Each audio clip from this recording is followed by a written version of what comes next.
If you're planning a trip to Zanzibar, then this video is for you. I'll be going through my top 7 tips for traveling to Zanzibar, and at the end of the video, I'll be addressing some Q&A questions that you guys sent me over on Instagram. So stay tuned.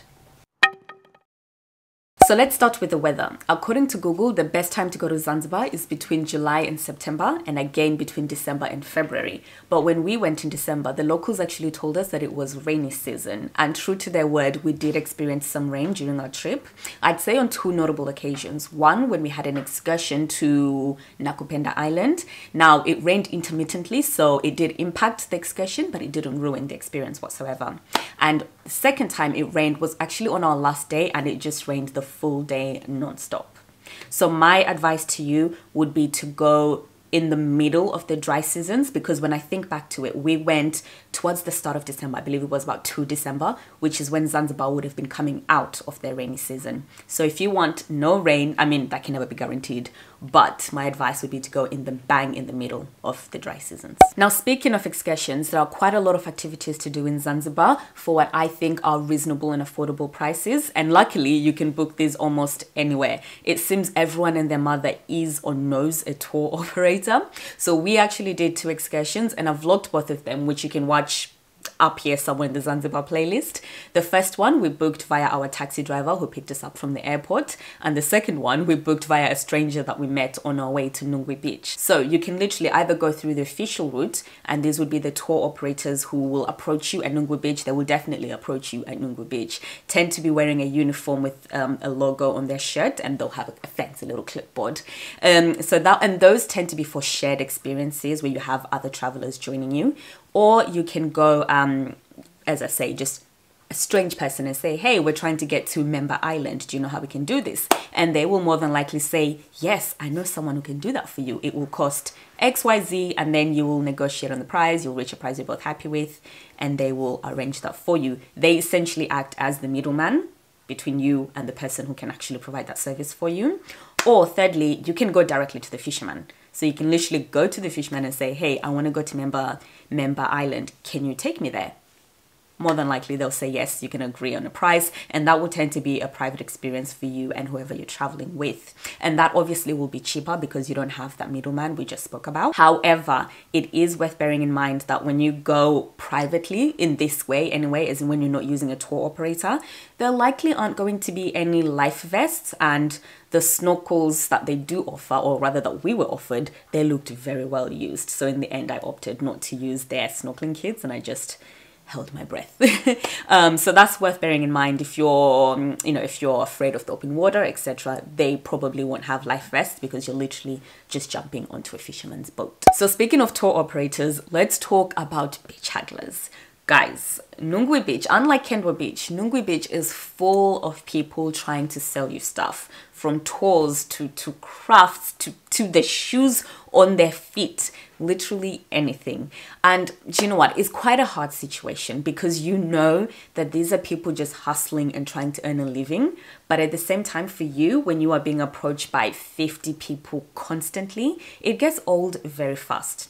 Now, luckily, we made a local friend towards the end of our trip, frustratingly towards the end of our trip, who actually told us that if you say Hapana Asante, they will leave you alone and walk away.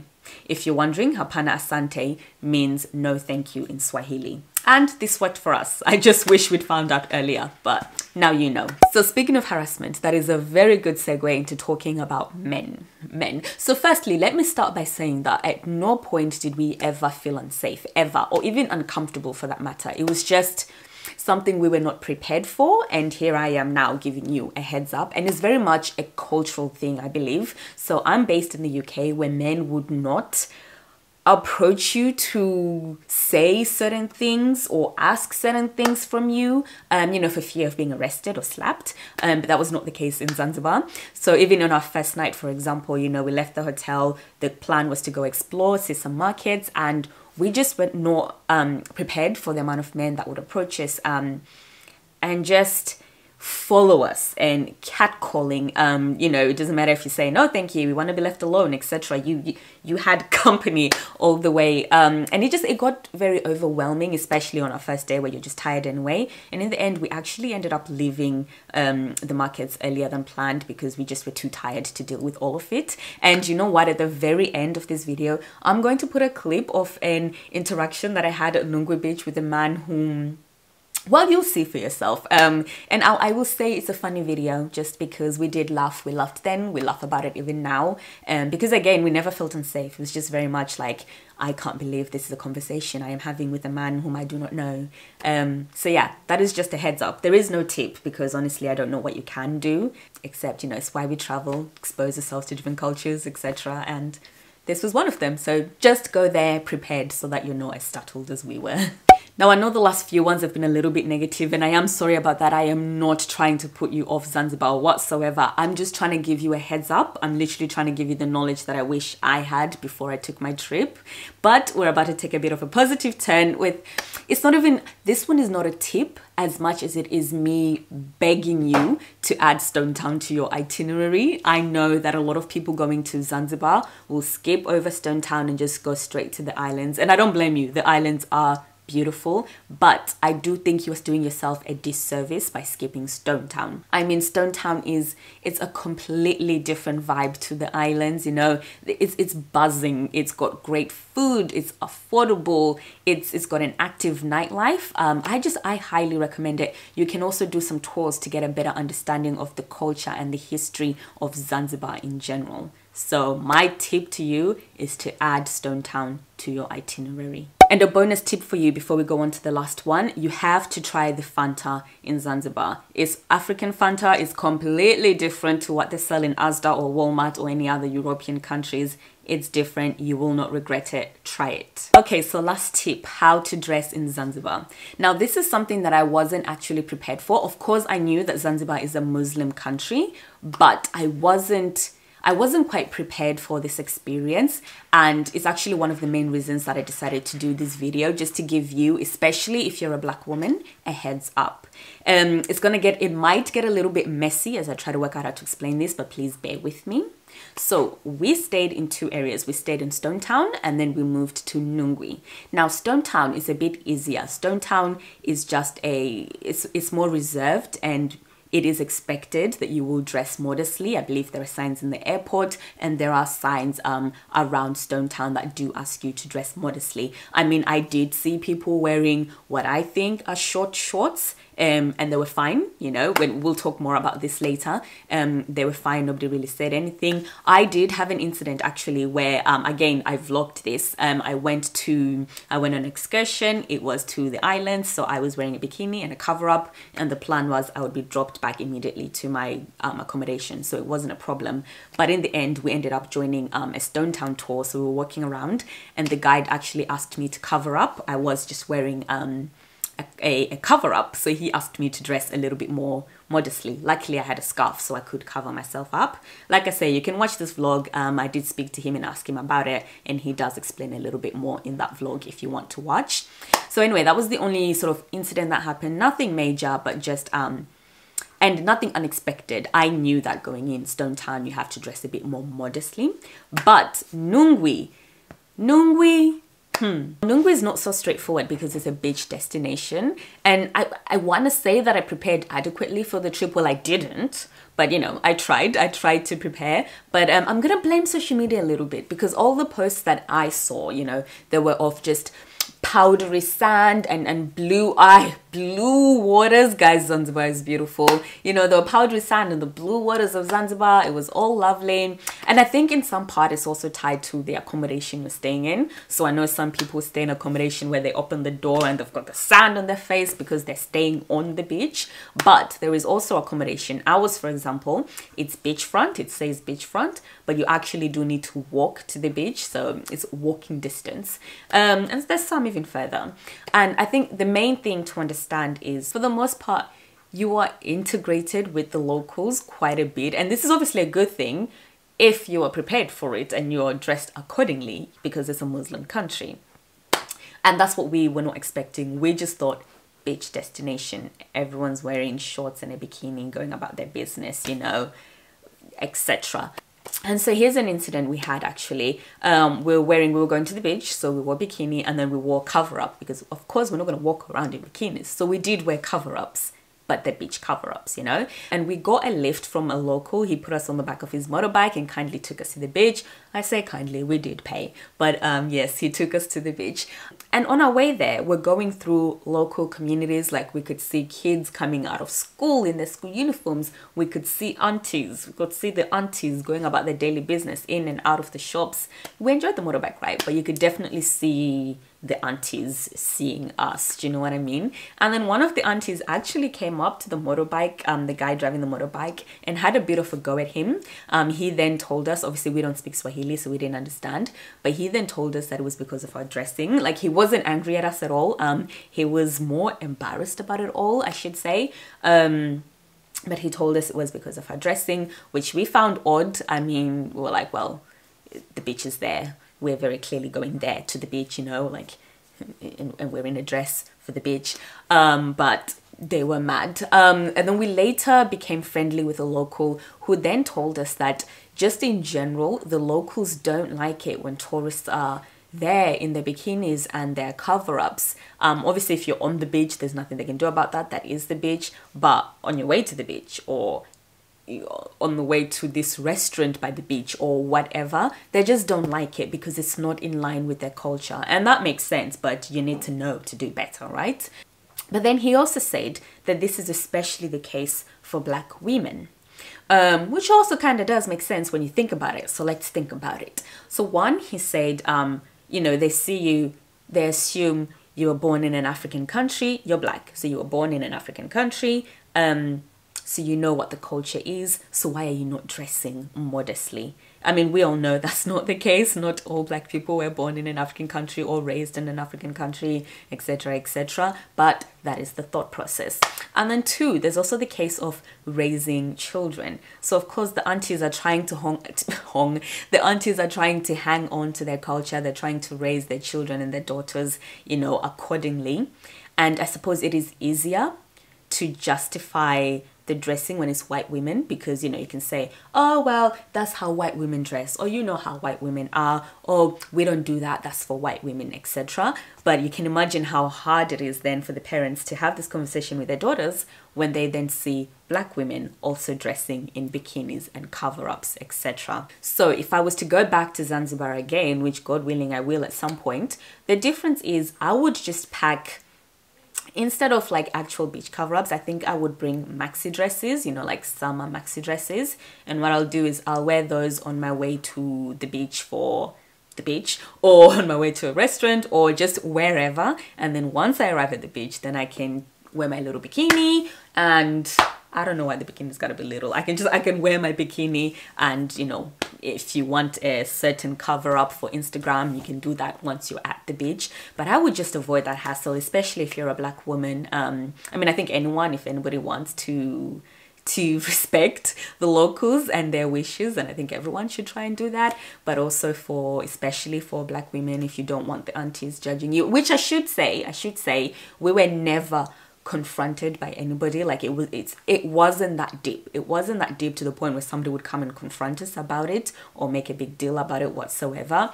But you know when an auntie is looking at you sideways, you know when an auntie is judging you. So that's what it was. There was no beef. We could just smell it. I don't know if that makes sense, and I am now rambling. You get the point. My tip is dress modestly in Stone Town, in Nungwi. Find longer cover-ups, you know, find longer, less see-through cover-ups to wear when you're walking around. That's the tip. And guys, that is the last tip. And if you're finding this video helpful in any way, please do give it a thumbs up. It would really help my channel out, and consider subscribing if you like this kind of content. But now let's move on to the Q&As that you guys sent me on Instagram. And for that, I'm going to have my phone up because I need to look at the questions.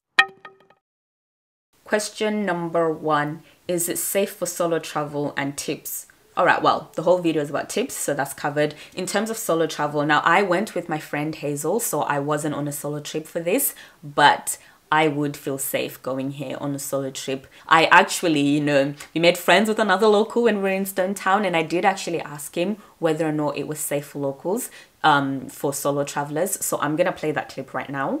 If I came by myself as a woman, is it okay to come to Stone Town as a woman? Of course, yes. I mean, it's not only from Stone Town, but Zanzibar Island. I mean, no problem when you turn around and just appreciate for your own to go some area. Yeah, it's safe. Even at night? Is it safe at night for women? Yes. I mean, yeah.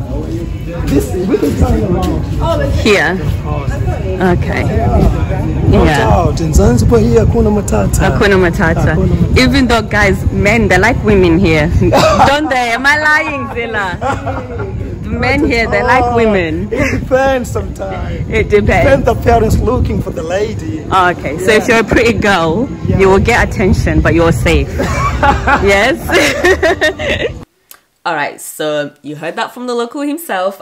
He did say that it is safe for solo travelers, and honestly, I did feel safe there. I would be happy to go back there by myself. We also spoke to one of the ladies that worked at the hotel, and she did say that it was also safe for travelers and that they were not aware of much problems at all. So that being said, what's just come to my head is a story I read on Twitter of a young woman who was assaulted in her accommodation, and she had gone on a solo trip. I know for a fact, I'm not going to find that tweet, but yeah, she was assaulted on a solo trip in a hotel. One of the staff there broke into a hotel room and tried to forcibly sleep with her. By God's grace, she escaped. When she went to the police were not helpful whatsoever and actually almost ended up chasing her away. She documented everything. She had videos, pictures, everything. It was on Twitter. I don't know if you've seen it, and I don't even know how to like find certain things on Twitter, but that is a story I want to share because that's real and it happened. It wasn't my experience, and I wasn't solo anyway, but yeah, I just want to let you know that I felt safe. I felt very safe and I felt comfortable that I would go back solo. She had a completely different experience. So I'm sorry if that wasn't helpful, but you can make an informed choice. Question 2, places to see and things to do in Nungwi. Ooh. In Nungwi, right, first of all, you have to do an excursion to Member Island. It is beautiful. You know, some things are so beautiful, you cannot put them into words.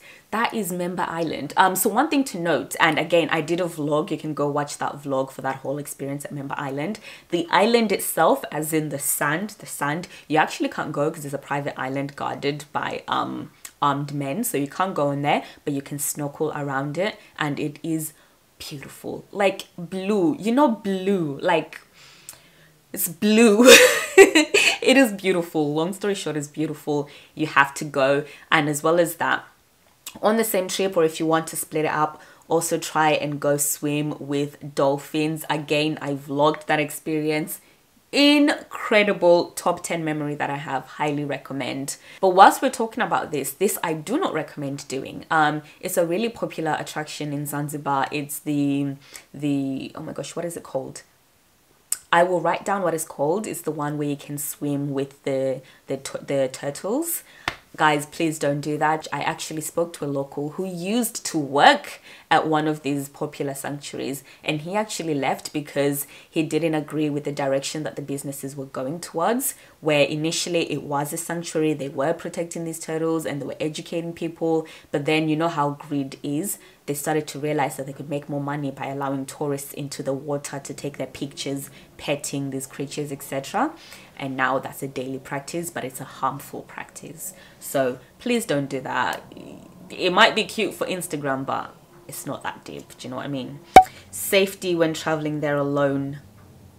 Again, I didn't go alone, so take this with a pinch of salt. But I think Zanzibar should be like any other place. So I'm just going to answer in general in terms of safety for solo travel. 1, where possible, I wouldn't mention that I'm somewhere alone. You know, I'd be like, oh yeah, my boyfriend is waiting for me at the hotel. Oh yeah, my family is waiting for me at the hotel. I just wanted to do this trip by myself. I needed a break, you know. I think you get a vibe, but for the most part, just don't tell people you're alone. It ain't none of their business. Another solo travel tip. this is something I said I would do when I go back to Zanzibar. I'm gonna go back with a wedding ring, a fake wedding band. You know the clip I said I'm gonna play at the end of the video? In there, I actually had to pretend to be married, but he didn't care. He didn't care. And I think at some point he said, you don't even have a ring, so, you know. Consider that, which I hate. It's the dumbest thing ever. But Zanzibar was one of the places where I said I'm coming with a wedding band. I'm coming with a wedding band. Safety, I think we've covered that, like general safety. We felt safe. We felt safe there. We were going out at night. Not once did we feel unsafe. Then again, I did have somebody with me. If I was solo, I don't encourage going out at night anywhere. It's just not a good thing. I don't even know why I felt safe doing that with Hazel, because neither of us can fight. So I don't know, but you know.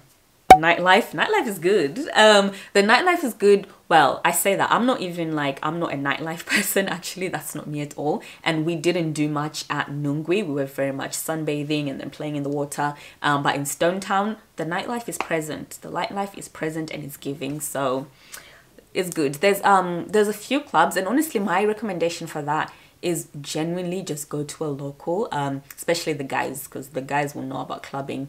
Just go up to one of the guys and be like, yo, where's good to go here? Or even your taxi driver, because we even asked our taxi driver and he gave us some recommendations that, sorry, they went in and out, I'm not gonna lie.